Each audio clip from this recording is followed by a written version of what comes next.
You are playing against yourself.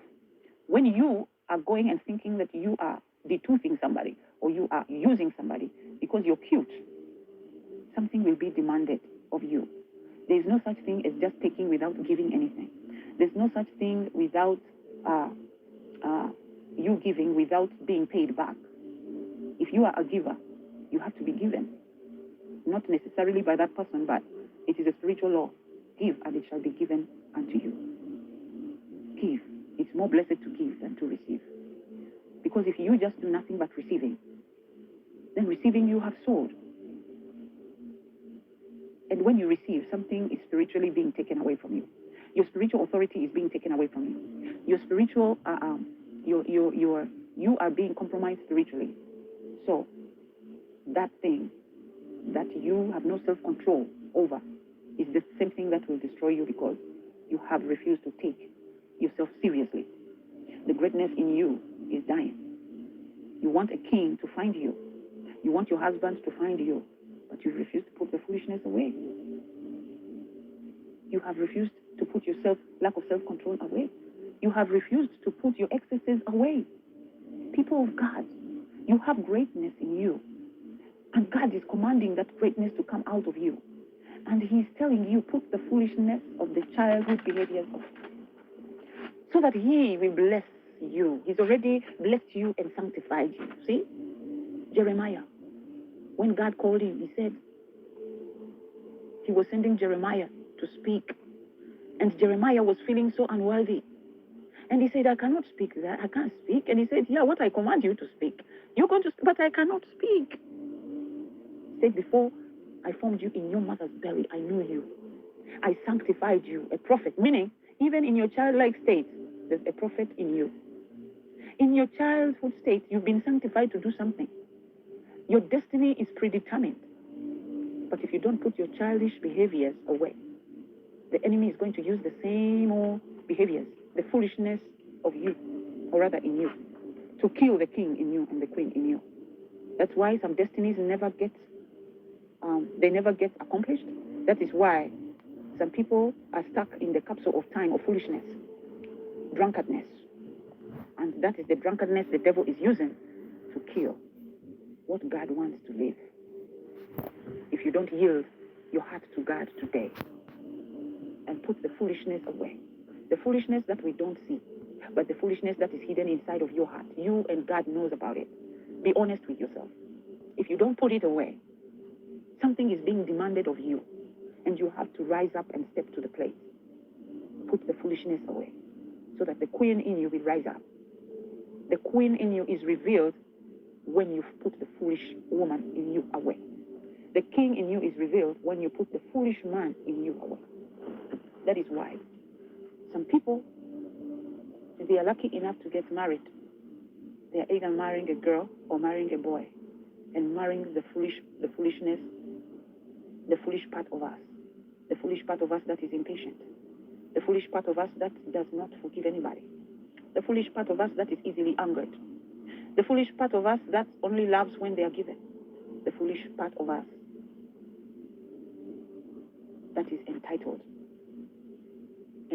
to be given everything and not required to give anything. And then things die, and you wonder why they died. Because you got involved with a foolish man, or you got involved with a foolish woman. I made an illustration there. I said this woman went to the bar and met a fellow foolish man. They got together, and 4 kids later, the man wakes up and realizes all this time he's been wasting his life in foolishness, being out in the night, in the bar, in the club, all day long.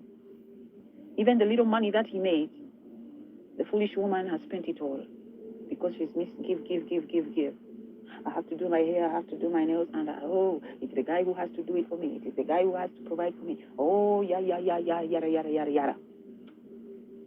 And then the guy wakes up when his body is tired, and there's a foolish woman lying beside him.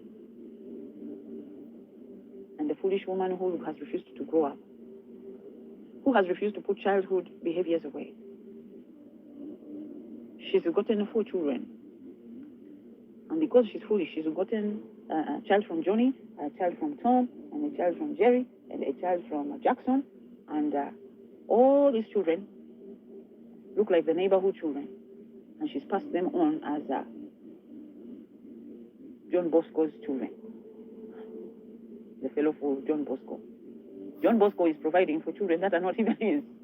Because he married a foolish woman who is taking herself everywhere, all over town, and dishing her goods to everybody in town. John Bosco raises up one morning and looks at this foolish woman, and he is regretting why he was so blind, why he refused to put his foolishness away.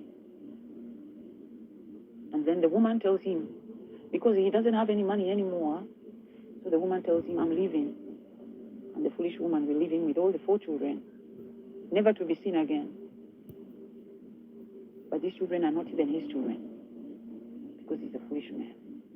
He will not even bother going for a DNA test. He's a foolish man. See, what you do, you have to get back. If you refuse to grow, there are consequences that you will get. And the woman goes on and leaves this man and starts putting on a ton of makeup to hide the foolishness in her, to deceive another foolish man, to start the cycle all again. People of God, before it's too late, let's not let the enemy use our foolishness to destroy the greatness in us. You could have talents all you want. You could be smart all you want. You could have degrees all you want. You could even have the best brain. You could still have a good brain and you're book smart, but then you could be foolish and let foolishness kill what could have been the greatness in you, because you've refused to grow up. You've refused to put away the foolish woman in you. You've refused to kill her so that the queen in you will rise. So the question today is, where is the queen and where is the king? Because that is the one God can use. That is the one. Many are called, few are chosen. Few are chosen who put foolishness away. Few are chosen who are willing to die to things that don't benefit and step into the position that God called them to be. Nothing is going to come easy, but when it comes, how glorious will it be?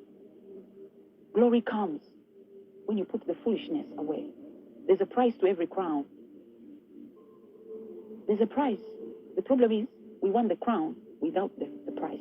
We want the crown without the process. We want the crown without growing up.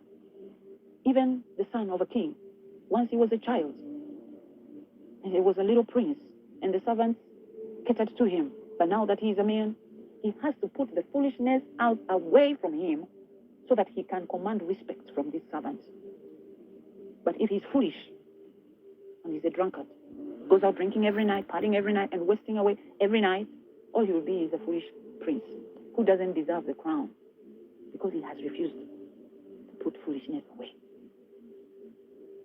There's a king in him, but the king will not get the crown unless he allows himself to be nurtured to be the king that he is. People of God, there's a king in you and there's a queen in you. The question is, what foolishness do you have to put away? What habits of a foolish man and a foolish woman do you have to kill so that the queen in you will arise, so that the man looking for a wife will see you? The foolishness is camouflaging you and covering you. They cannot see you because you have foolishness you refuse to put away.